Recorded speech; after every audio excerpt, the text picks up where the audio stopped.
The darkness of space stretched endlessly around the long-range scout vessel horizon. Inside the ship, Commander Allison Wright rubbed her tired eyes and sipped the last of her cold coffee. For 3 weeks, the horizon had patrolled the edges of human space, looking for signs of trouble. It was routine work, boring work, but necessary.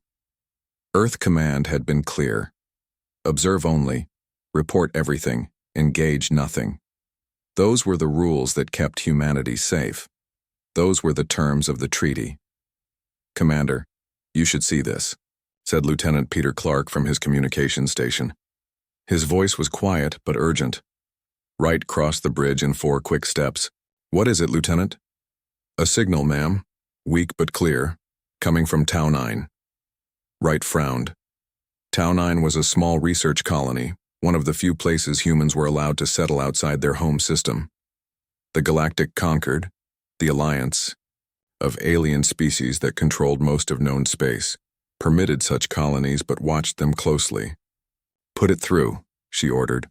The message was simple, just a few words repeated over and over. "Under attack. Colony Tau 9. Unarmed civilians. Please help." Wright felt her heart rate increase. "How long has it been broadcasting?" Clark checked. His instruments. "Based on signal degradation, 3 days at least." 3 days. Wright clenched her jaw. "Any other ships respond?" "No, ma'am. No conquered vessels in range according to our scans." "What about the peacekeepers? They're supposed to protect our colonies." Wright knew the answer before Clark shook his head. "No sign of them, Commander." Wright stared at the star map. Tau 9 was a small blue dot very far from Earth. The colony had about 200 people, scientists mostly, studying the planet's unusual ocean life. They had no weapons, no defenses. That was the rule.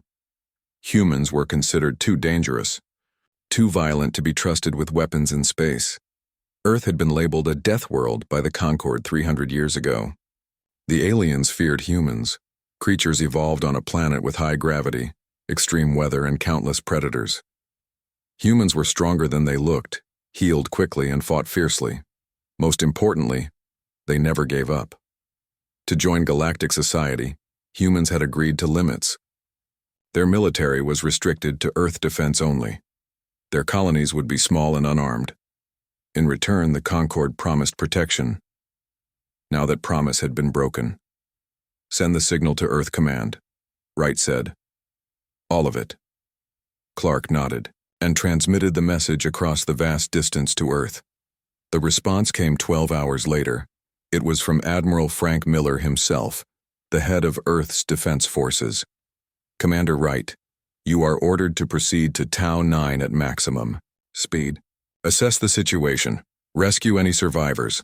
A fleet is being assembled and will follow your position. This is a rescue mission only. Repeat, rescue only." Wright read the message twice. A fleet? Earth hadn't sent a fleet into space in generations. The treaty forbade it. "Set course for Tau 9, she told her navigation officer. "Maximum speed." As the horizon jumped to faster-than-light travel, Wright went to her private quarters. She opened a secure channel to Admiral Miller. "Sir, I received your orders, but a fleet? The Concorde won't allow it." Miller's face on the screen looked older than his 60 years. Deep lines crossed his forehead and his eyes showed no sleep. "The Concorde is supposed to protect our people, Commander. They failed. We're not asking permission to save our own." "Yow, treaty." "I know what the treaty says," Miller interrupted. "I also know what humanity stands for. We don't abandon our people. Ever." Wright nodded slowly.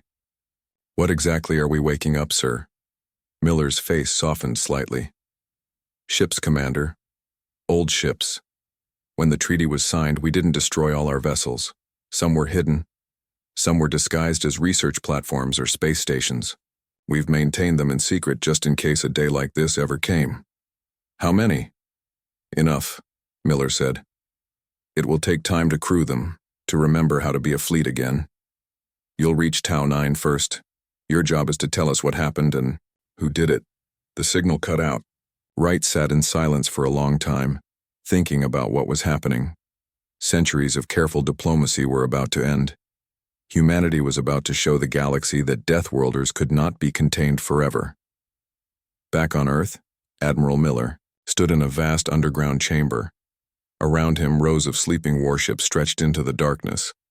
Engineers swarmed over them, checking systems that had been dormant for decades.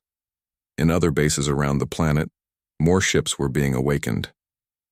Miller walked slowly past the largest vessel, running his hand along its hull. The name was still visible under a thin layer of dust. Defiance. "How long until she's ready?" he asked the chief engineer. 3 days, sir. Maybe 4. These old birds weren't meant to sleep so long." Miller nodded. "Make it 3. And find me anyone who remembers how to fly these things." The call went out across Earth and its inner colonies. Veterans were contacted, some who hadn't served in 30 years. Training simulators were activated. Weapons were distributed from hidden armories.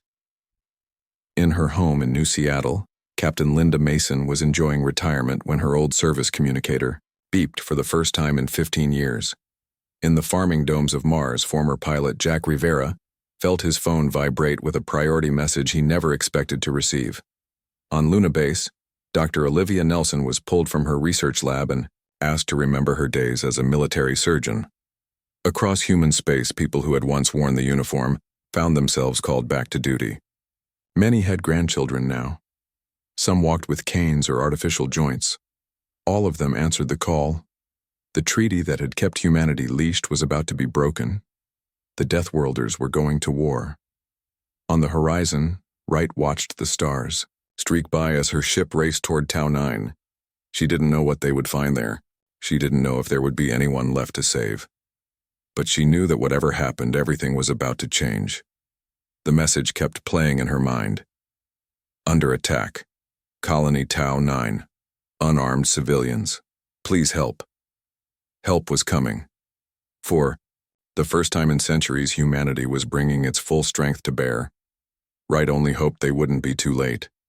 What she couldn't know was that the distress call that had awakened Earth's hidden fleet was more than a cry for help. It was the first move in a game that would engulf the entire galaxy in war. The horizon exited faster than light travel at the edge of the Tau 9 system. Commander Wright ordered immediate passive scans. No one spoke on the bridge as the results came in. "Life signs?" Wright asked finally. Lieutenant Clark shook his head. "Very few, Commander. Concentrated in one area of the main research facility." Wright stared at the image of Tau 9 on the main screen. From orbit, it looked peaceful. A blue-green world with swirling white clouds. But the colony's communication, towers were dark. No ships moved in orbit, no lights shone from the settlement areas. "Any signs of attackers?"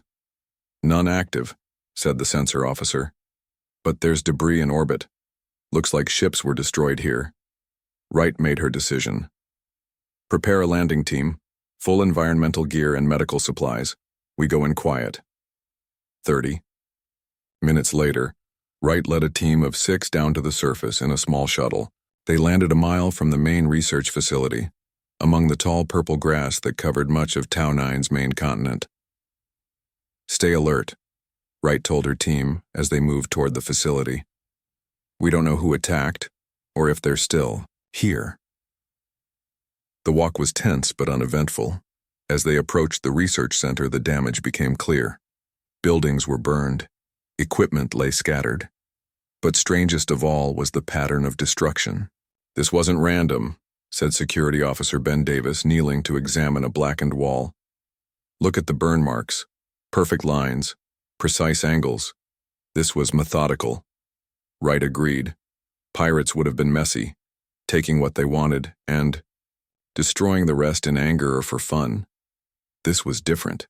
This was a military operation. They found the survivors in a reinforced laboratory deep beneath the main building. 23 people, mostly scientists, had sealed themselves in when the attack began. Only 17 were still alive. A woman with short gray hair and tired eyes met them at the sealed door. She wore a lab coat with a name badge. "Dr. Samantha Jones, lead researcher. You're from Earth?" she asked, her voice cracking with emotion. Wright nodded. Commander Allison Wright, Scout Ship Horizon. We received your distress call. Jones seemed to collapse with relief. Thank God. We thought no one was coming. The conquered ships never responded. Wright helped the doctor to a seat while her team assisted the other survivors. What happened here, Dr. Jones? Jones rubbed her face with shaking hands. They came without warning.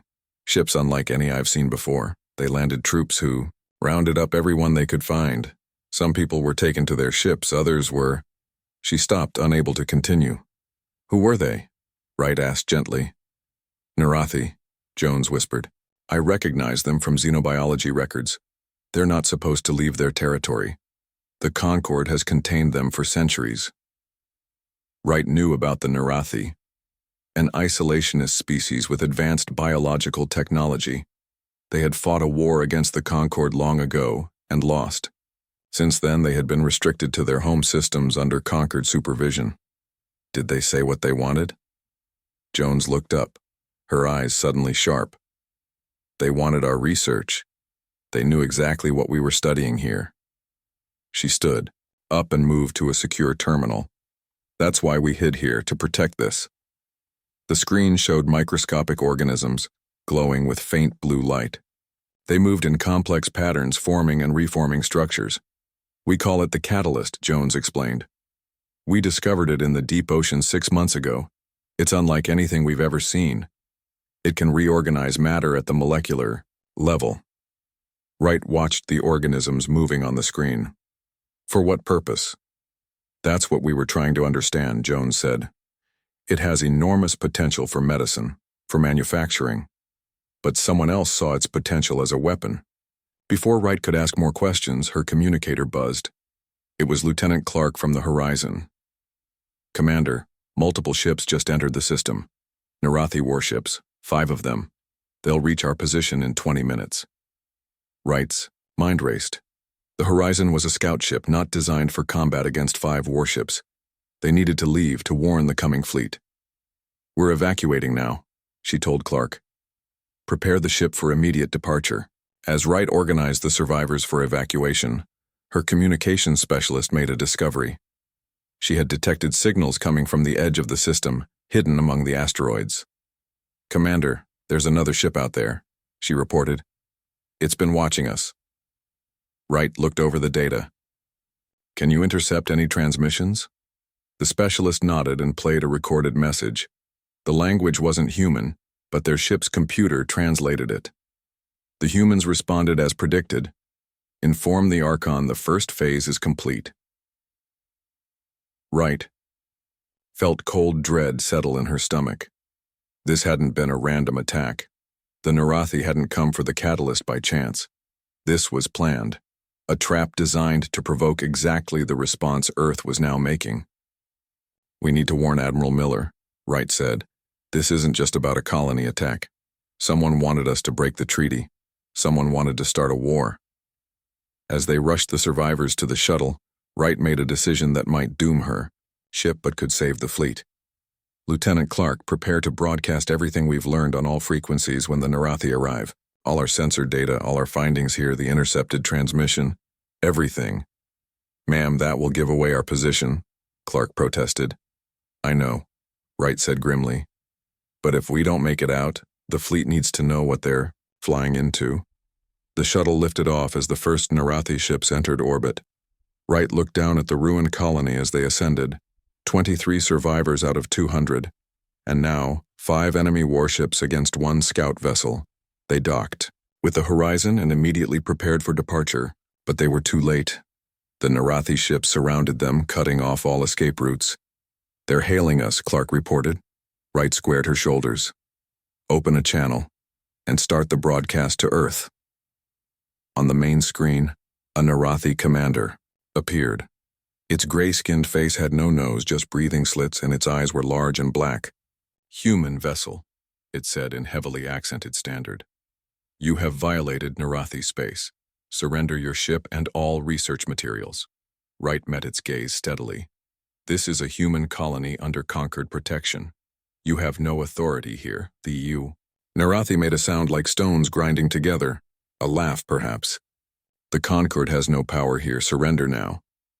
Behind her, Clark whispered, "Broadcast complete, Commander. Earth will receive it in approximately 12 hours. Wright allowed herself a small smile. Whatever happened next, the trap had been exposed. The fleet would know.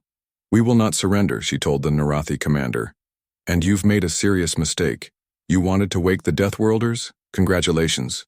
You've succeeded." Admiral Frank Miller stood on the bridge of the Defiance, watching as his officers prepared for the final jump to Tau 9. The past 6 days had been chaos.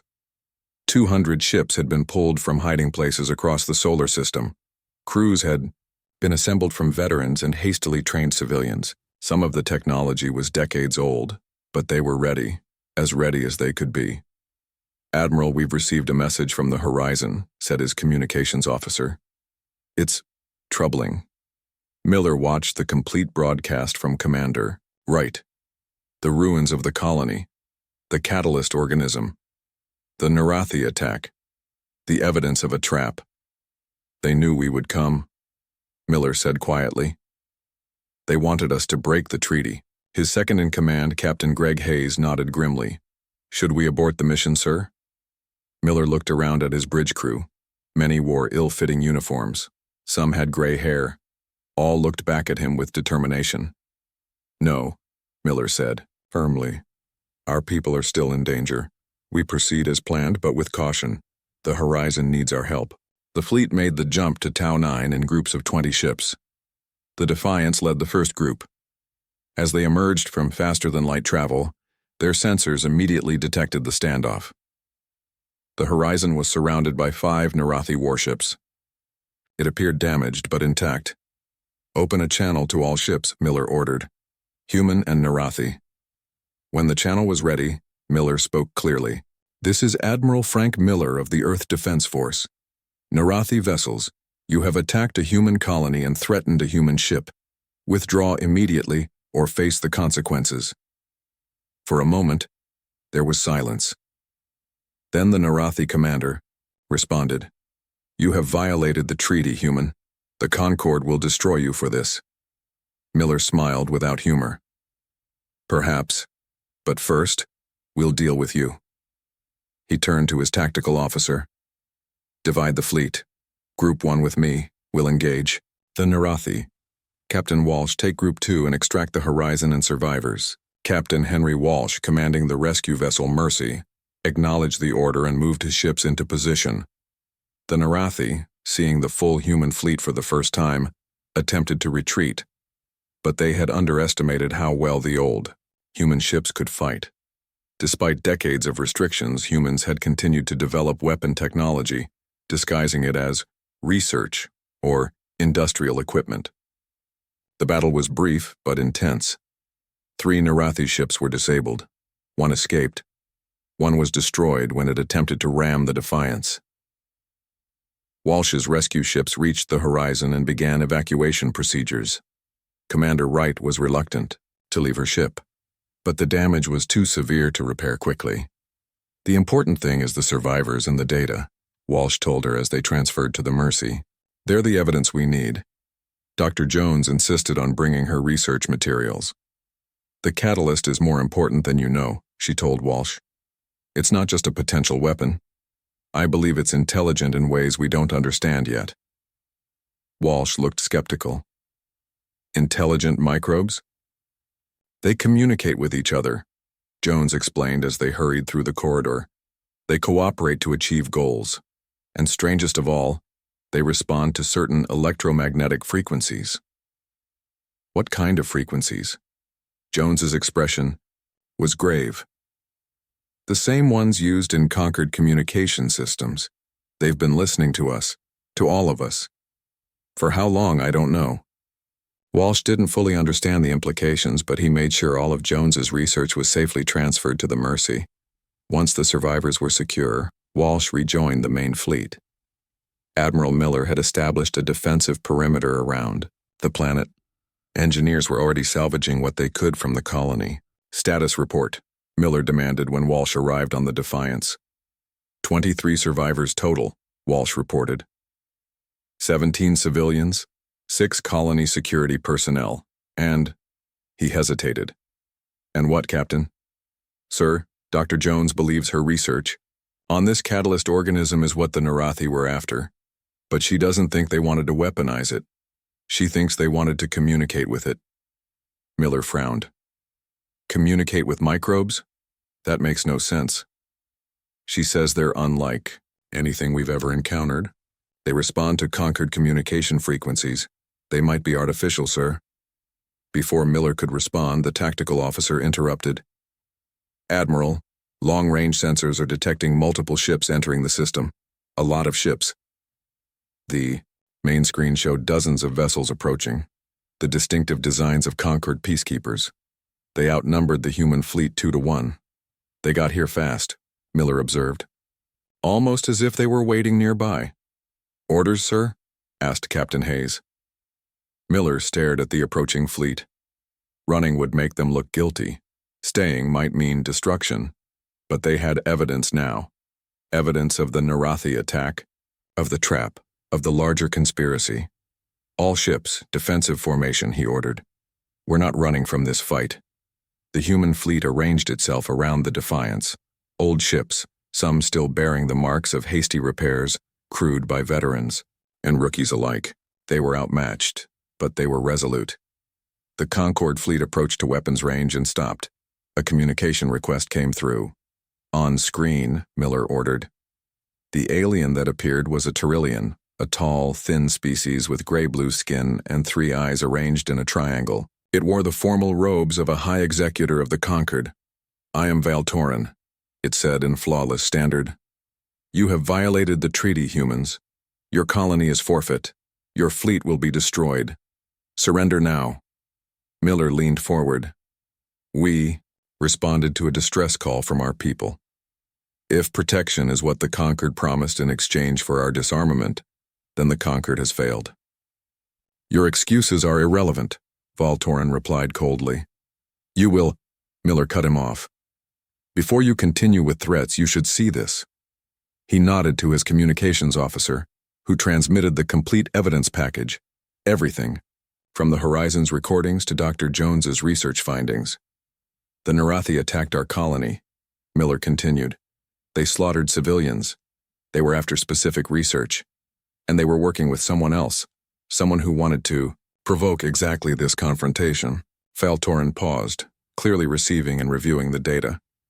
Its 3 eyes blinked in sequence, a sign of surprise or concern in Tyrillians. This will be investigated, it said finally. Not good enough, Miller replied. We want representatives from all conquered species to review our evidence, not just the Tyrillians. Valtorin's skin darkened, a sign of anger. You are in no position to make demands, human.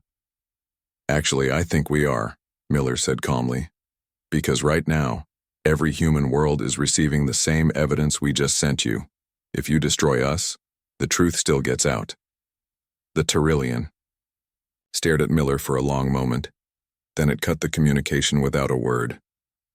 Well, Miller said to his tense bridge crew, I guess we wait.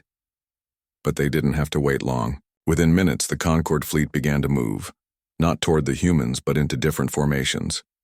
Ships were separating into groups by species. Sir, the communications officer reported with surprise. We're receiving a message from an Illyrian vessel. They're requesting a private channel. Miller nodded.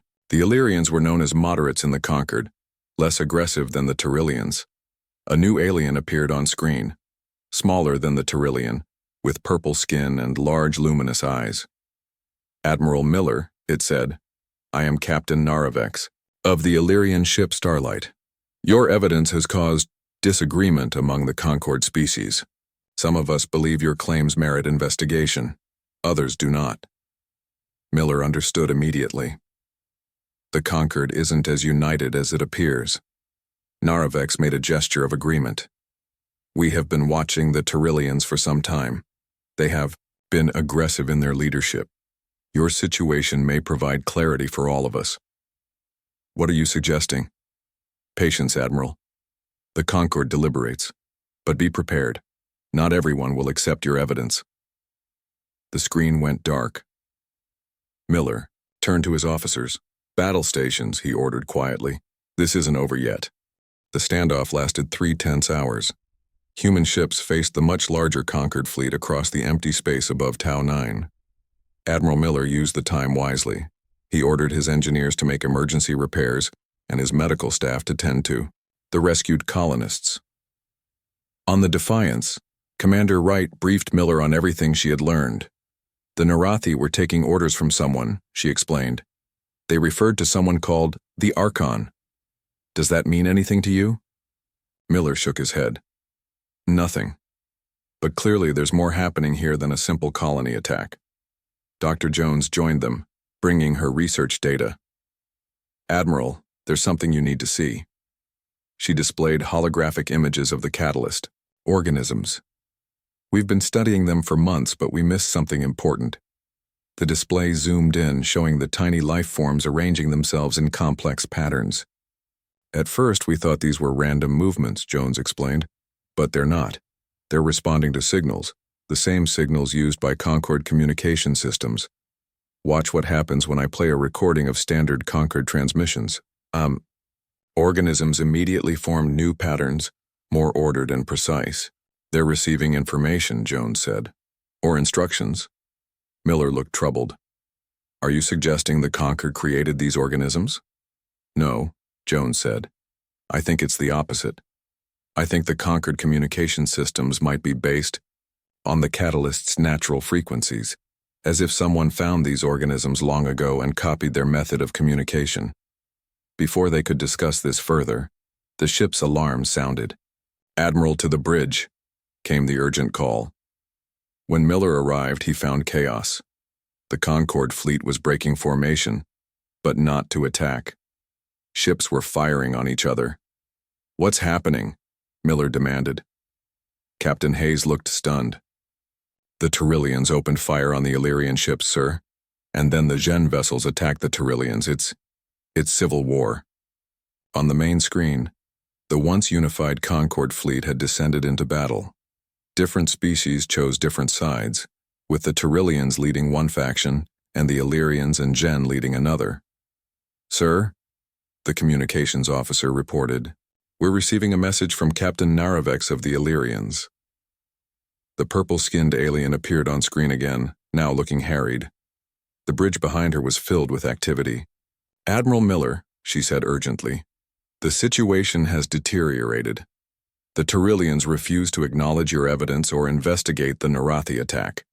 They insist on destroying your fleet as treaty breakers. And the fighting? Miller asked. Many of us disagree with this course of action. The Taurillians have dominated Concord leadership for too long. Your situation has exposed the tensions that have been building for years. Miller considered this information. What are you suggesting, Captain? Naravex hesitated. We offer temporary alliance. Help us against the Taurillians, and we will ensure your evidence is properly examined. We can offer your fleet safe harbor in Illyrian space, while a formal investigation is conducted. It was a shocking proposal. Humans allying with one alien, faction against another, would change galactic politics forever. I need to consult with my officers, Miller said. After ending the transmission, Miller gathered his senior staff. The debate was heated. We can't trust any of them, argued Security Chief Alan Foster. This could be another trap. If we refuse and the Taurillians win this fight, we're next, countered Captain Hayes. The Illyrians at least want to look at our evidence. Commander Wright had another perspective. Sir, someone orchestrated the attack on Tau 9 to provoke exactly this kind of chaos. If we join the fight, aren't we playing into their hands?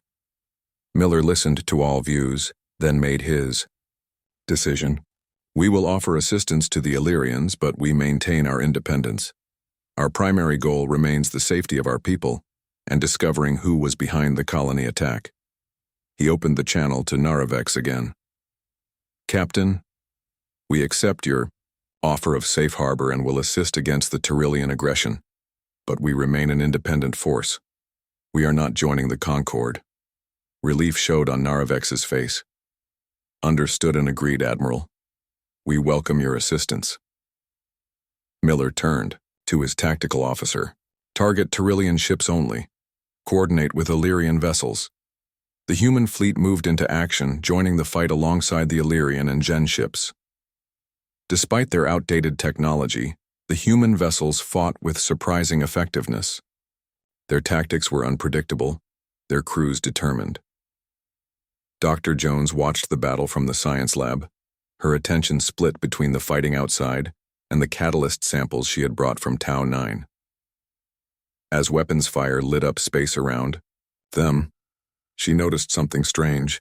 The organisms were reacting, forming new patterns in response to the energy discharges. They're watching, she whispered to herself. They're learning. On the bridge, Miller directed his fleet with calm precision. The combined forces of humans, Illyrians and Gen were pushing back the Tyrillian ships which had been caught by surprise by the human alliance. "Admiral," called the communications officer, "we're detecting a new transmission. It's not coming from any ship in the battle." "Source?" Miller demanded. "The edge of the system, sir. Similar to what the Horizon detected before, hidden in the asteroid belt." Miller felt a chill. "Put it through." The message was encoded, but their computers quickly translated it. "The Deathworlders have found allies." This was unexpected. "Accelerate the timetable." "Can we trace it?" Miller asked. The officer shook his head. "It's already gone, sir, but it was directed toward the Galactic core." Commander Wright exchanged a glance with Miller. The same people who orchestrated the Narathi attack, the ones who wanted to provoke a human response. But why? Miller wondered. What do they gain from all this chaos? As if in answer, Dr. Jones rushed onto the bridge, her face pale. "Admiral, you need to see this." She had brought a portable containment unit with catalyst samples. The organisms were now moving in frantic patterns, glowing brighter than before. "They're responding to the battle," she explained. "To the energy weapons, the shield harmonics, all of it. And they're sending signals of their own now." "To where?" Miller asked. Jones looked up, her expression grave. "Everywhere. To every other catalyst colony in the galaxy. And there are thousands of them, on hundreds of worlds. They form a network, Admiral, a communication network that spans the entire galaxy." The implications were staggering. If the catalyst organisms existed throughout the galaxy and could communicate instantly across vast distances, they formed a system more efficient than any technology the Concord had developed. "Someone is using this network," Wright said, understanding, dawning. The Narathi attack, the colony, all of it. It was to access the network. Miller stared at the battle raging outside, seeing it with new eyes. "This isn't about humans breaking the treaty. It's about something much bigger," the tactical officer interrupted. "Sir, the Tyrillians are retreating. We've won." But Miller felt no triumph. "No, Lieutenant. I don't think anyone has won yet. This was just the opening move in a much larger course. As the Tyrillian ships fled, Miller opened a channel to Captain Naravex. "Captain, we need to talk. About the catalyst organisms, about this Archon, and about a conspiracy that might threaten all of us." Naravex nodded solemnly.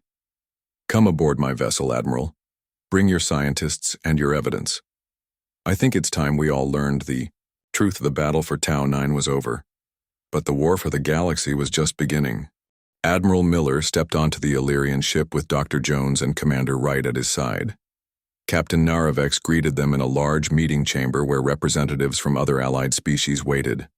The Gen with their insect-like features, the Morrigan with their forearms, the Phaeton with their crystalline skin, all former enemies of humanity, now reluctant allies. "Welcome, humans," Naravex said. "This is unprecedented. Deathworlders standing as equals in council." Miller nodded respectfully. "We all face a common threat. Old fears must be set aside." The meeting began with Dr. Jones presenting her findings on the catalyst organisms. In the Bay, alien scientists were stunned.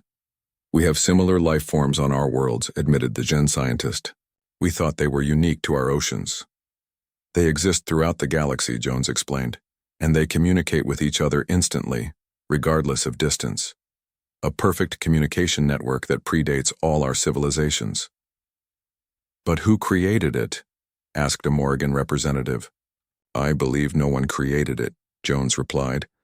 I think it evolved naturally, billions of years ago. And I think someone found it and has been using it. Miller stepped forward.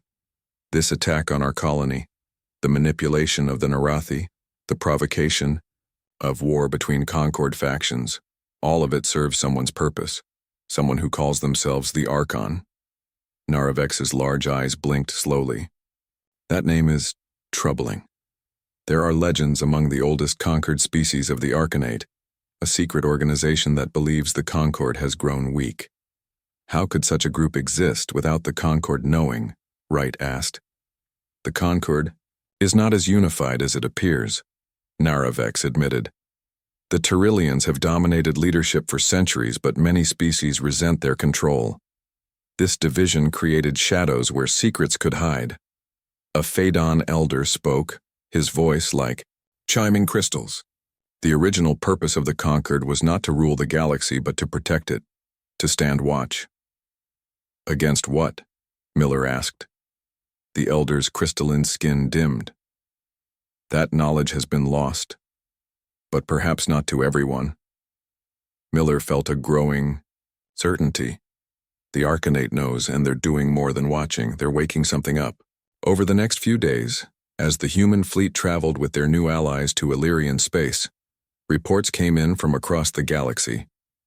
Strange structures were emerging on dozens of worlds, technology that predated all known civilizations.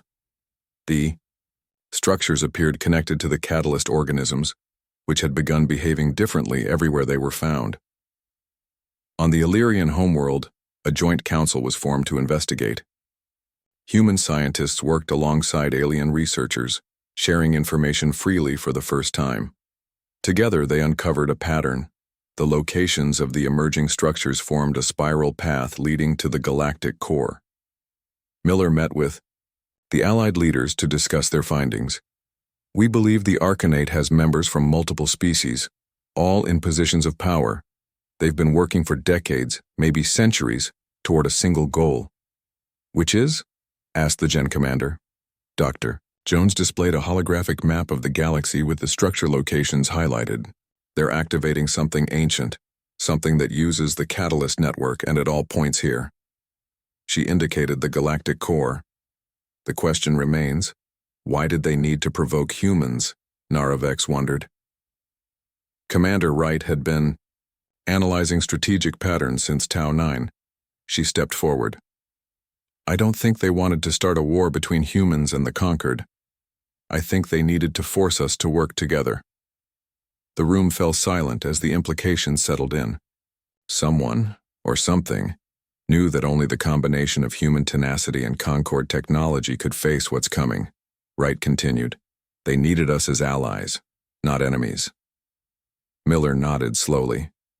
That's why they attacked a human colony but left evidence pointing to a conspiracy. They wanted us to discover the truth. A dangerous game, Naravex observed. Many died at Tau 9. And many more might die if we don't act, Miller replied. We need to go to the galactic core. We need to find out what the Arcanate is awakening. A fleet unlike any before was assembled. Human ships flew alongside vessels from 5 conquered species. Engineers from different worlds worked together to combine technologies. Weapons were improved. Shields were strengthened. The Deathworlders brought their fierce determination and adaptability. The conquered species contributed their advanced science and ancient knowledge. As the combined fleet prepared to depart for the galactic core, Miller stood on the bridge of the Defiance.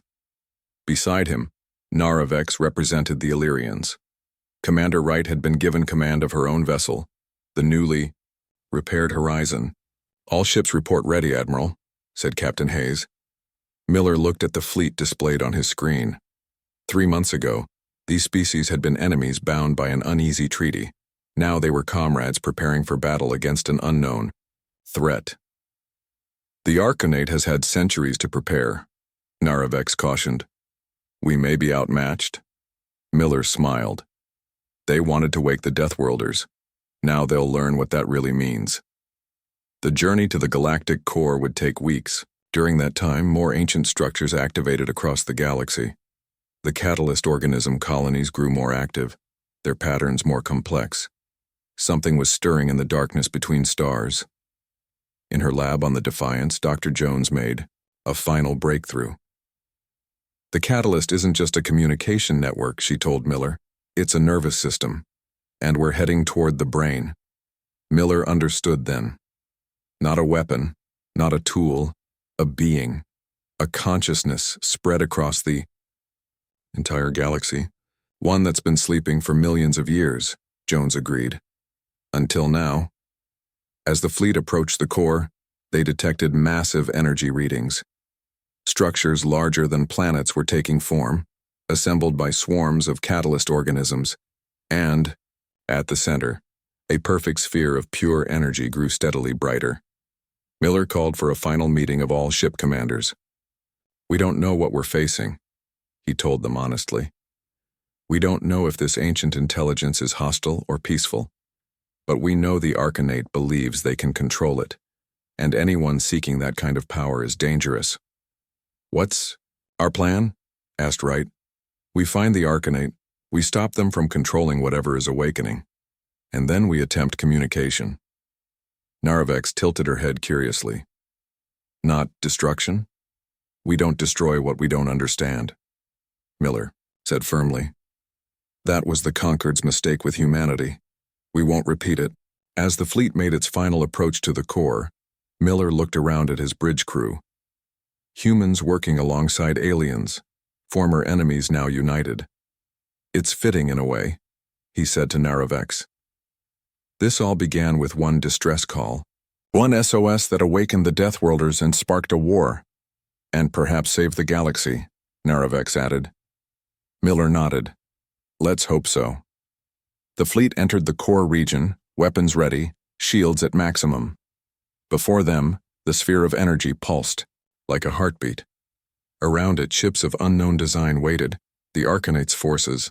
The final battle was about to begin, and the fate of all intelligent life hung in the balance. The Deathworlders were awake, and they would not surrender.